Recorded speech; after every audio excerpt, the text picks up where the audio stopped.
Hello friends, very good morning. Once again I am with you some with some important questions based on English literature and in fact based on Victorian age. So आइए देखते हैं आज का और इस session का कम से कम पहला question. The great famine also known as the great hunger. Victorian age में ग्रेट फेमाइन को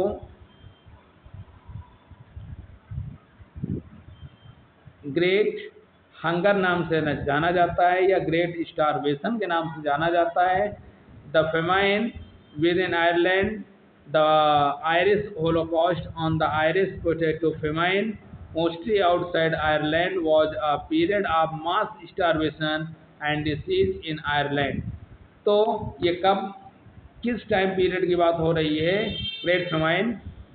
option A 1845 to 1852, 1840 to 1852, 1843 to 1862, 1835 to 1852। तो आयरलैंड में स्पेशली भुखमरी का माहौल कब था? तो वो ऑप्शन नंबर ए 1845 से 1852 तक के समय की बात यहाँ पर की जा रही है। Next, during the great famine the worst year of period 1847। Great famine के समय, ड्यूरिंग द ग्रेट फेमाइन जो सबसे बुरा, क्योंकि जो ग्रेट फेमाइन का टाइम पीरियड है वो 1845 से 1852 है, लेकिन उनमें भी सबसे जो बुरा साल था वो 1847 था। उसको किस नाम से जाना जाता है? ब्लैक 47 या वाइट 47 या येलो 47 या green 47? What might be correct answer? So option A is correct. Black 47 is correct answer. Next, the Crimean War was a military conflict. Crimean war जो हुआ था वो एक प्रकार से मिलिट्री कॉन्फ्लिक्ट था। फॉट फ्रॉम, कब से कब तक लड़ा गया?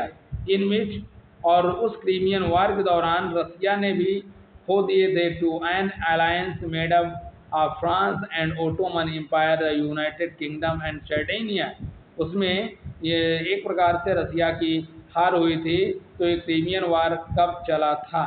Crimean war option A October 1850 to February 1856, B October 1845 to February 1866, C October 1851 to February 1866, और option D October 1853 to February 1856। तो आपको यहाँ पे बताना है करेक्ट आंसर क्रीमियन वार कब से कब तक चला था जिसमें रसिया को नुकसान पहुंचा था। तो करेक्ट आंसर यहाँ पर क्या बनेगा?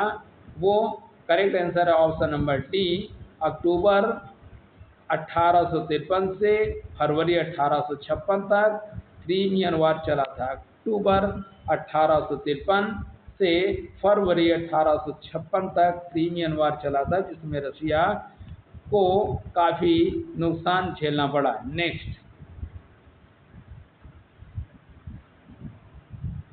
विच type of writer is Stevenson? Stevenson किस प्रकार के राइटर थे? ये इसेइस्ट थे या नॉवेलिस्ट थे या इसेइस्ट थे या ऑल ऑफ दीज? तो करेक्ट आंसर यहाँ पर क्या बनेगा? ये इसेइस्ट और उपन्यासकार दोनों थे। Next, who wrote the 3 volume work the French revolution a history, first publication in 1837? The French revolution history, ये बहुत ही फेमस वर्क है। और ये किसने लिखा? थॉमस कार्लाइल ने लिखा। Option A is correct. Next,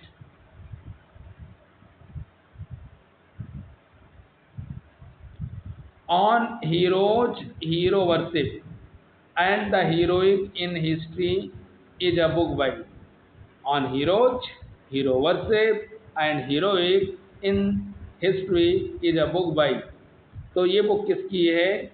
जो 1841 में लंदन में प्रकाशित हुई थी। कहाँ? लंदन में। और किसने किया? जेम्स फ्रेजर ने किया। यहाँ पे बहुत सारे क्वेश्चन हैं।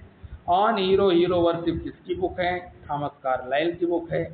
किसने प्रकाशित किया? जेम्स फ्रेजर ने प्रकाशित किया। कब हुई? 1841 में प्रकाशित हुई। किसने इसको मतलब कहाँ पे हुई? तो वो लंदन में हुआ। Next, in the book on heroes and hero worship and heroic in history, इसमें कार्लाइल ने बात की है ओलिवर क्रॉमवेल एंड नेपोलियन की, या विलियम शेक्सपियर एंड डांटे की, ये सैमुअल जॉनसन से लेकर के जीक्स जैक्स रूसो तक, कुल मिलाकर के on heroes, hero worship and the heroic in history, इसके बारे में अगर कोई पूछ ले when was this work published, तो आपको बताना यही होगा 1841। कहाँ हुई? लंदन में हुई। किसने प्रकाशित किया? जेम्स फ्रेजर ने प्रकाशित किया। यहाँ पे करेक्ट आंसर है ऑप्शन नंबर डी। यहाँ पर इन्होंने Oliver Cromwell, Napoleon, William Shakespeare, डांटे, सैमुअल जॉनसन और जीन जैक्स रूसो सब के बारे में बात की है। Next, the first opium war, the first opium war, जो पहला ओपियम वॉर हुआ था उसको एक प्रकार से द एंग्लो चाइनीज वॉर भी बोला जाता है। The first opium war was known as the Anglo Chinese war और series of military engagement fought between Britain and Qing dynasty of India, नहीं, फ्रांस नहीं, जर्मनी नहीं, China. Correct answer option number B.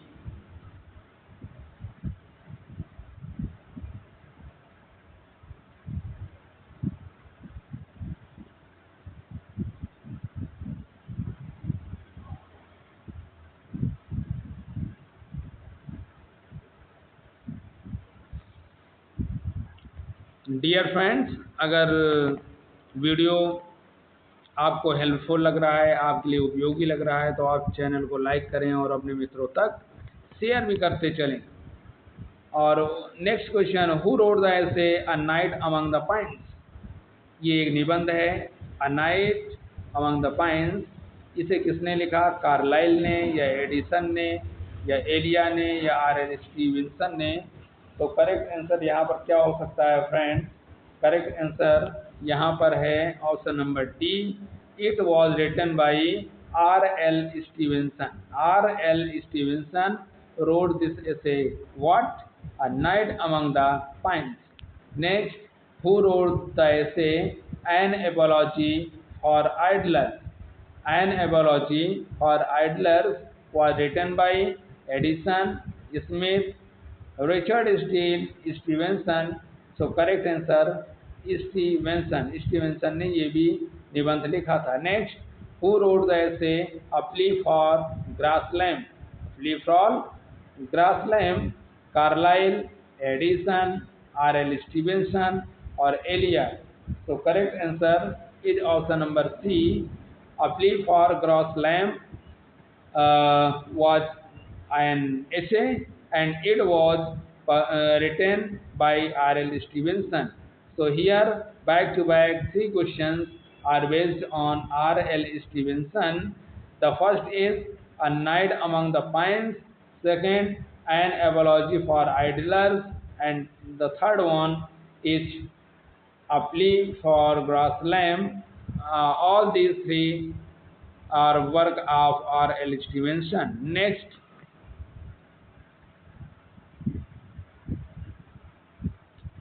what is the full name of R.L. Stevenson? R.L. Stevenson का full name क्या है? Robert Lam Stevenson, Robert Louis Stevenson, Robert Louis Stevenson, Robert Lola Stevenson. So correct answer is option number C. Robert Louis Stevenson was the correct one. Next, Alfred Lord Tennyson belonged to.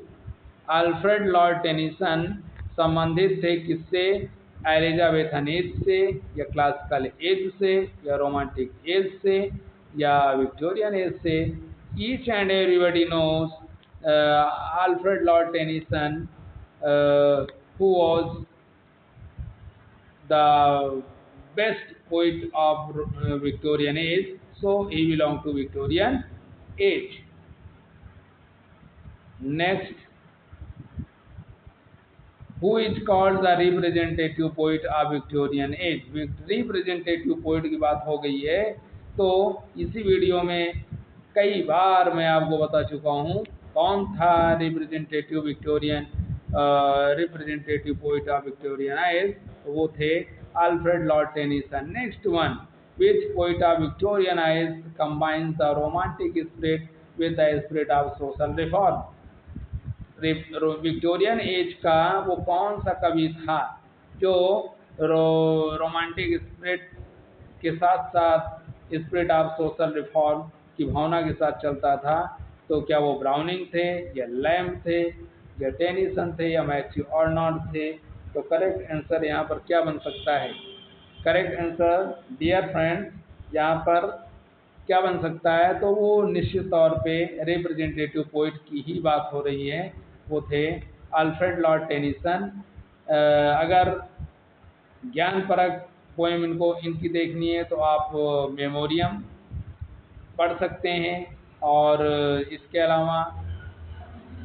अलावा passing of king Arthur भी इनकी बड़ी खूबसूरत pome है। इसके अलावा अगर आप और पढ़ना चाहते हैं तो प्रिंसेस आप पढ़ ही सकते हैं। तो कहीं ना कहीं टेनिसन से बड़ा पोइट विक्टोरियन एज में कोई था नहीं। Who wrote the poem in Memoriam? In memoriam किसकी पोम है? ये एक इनफैक्ट एक इलेची है जो इन्होंने 1850, जी हाँ 1850 के आसपास में इन्होंने इसको लिखा था। और किसके ऊपर लिखा? अपने एक मित्र हेनरी हैलम के ऊपर इन्होंने इसको लिखा था, और बहुत ही खूबसूरत पोएम है। तो ये टेनिसन का वर्क है। Next, who wrote the poem the ancient sage? ये पोम किसने लिखी है? The ancient sage. तो it was written by none other but Alfred Lord Tennyson. हम यहाँ पर टाइम वेस्ट नहीं करेंगे और ये बता देते हैं कि द एंशिएंट सेज ये भी कहीं न कहीं अल्फ्रेड लॉर्ड टेनिसन का ही एक वर्क है। Next, who wrote the pome crossing the bar? Crossing the bar ये अंतिम वर्क है किसका? टेनिसन का। टेनिसन ने इसके बाद फिर कोई कविता या कोई भी वर्क इन्होंने नहीं लिखा। Next, which type of poem is lotus eater? Lotus eater जो टेनिसन का वर्क है, इसको ये किस प्रकार का वर्क है? ये एलेजी है, या सोनेट है, या एपिक है, या ड्रामेटिक मोनोलॉग है? ये क्या है? तो करेक्ट आंसर यहाँ पर फ्रेंड्स लोटस ईटर का जहाँ तक संबंध है तो it was none other but a dramatic monologue. Next, which type of poem is In Memoriam? In Memoriam के बारे में मैंने पहले ही बता दिया कि ये एक एलिजी है। Next, which type of poem is Ulysses? Ulysses भी किसका वर्क है? यूलिसिस भी आपके टेनिसन का वर्क है, और ये एक एपिक है, या ओड है, या ड्रामेटिक मोनोलॉग है, या सोनेट है? तो करेक्ट आंसर यहाँ पर फ्रेंड क्या हो सकता है? करेक्ट आंसर ये आपका अपने आप में एक ड्रामेटिक मोनोलॉग है जो 1842 में आया था। कब आया? 1842 में आया था। Next, in which year Tennyson became poet laureate? Tennyson किस साल पोइट लॉरिएट बनते हैं? तो each and every student knows very well that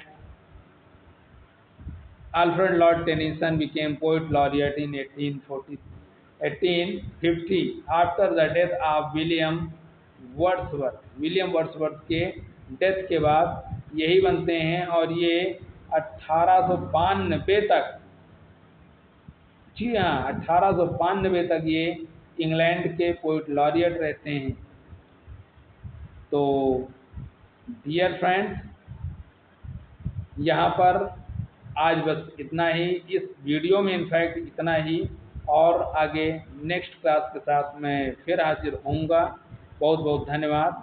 और अगर आपको अच्छा लग रहा है तो आप निश्चित तौर पे हमारे उत्साहवर्धन में अपना कमेंट जरूर डालें। डू कमेंट और एंड इनकरेज मी। आप कमेंट करेंगे तो उससे मुझे प्रेरणा मिलेगी, उत्साहवर्धन मिलेगा, और जो कहीं ना कहीं हमारे लिए और अपने चैनल के लिए बेनिफिशियल होगा। तो आज बस इतना ही, और अपना ख्याल रखें, स्वस्थ रहें, मस्त रहें। बहुत बहुत धन्यवाद।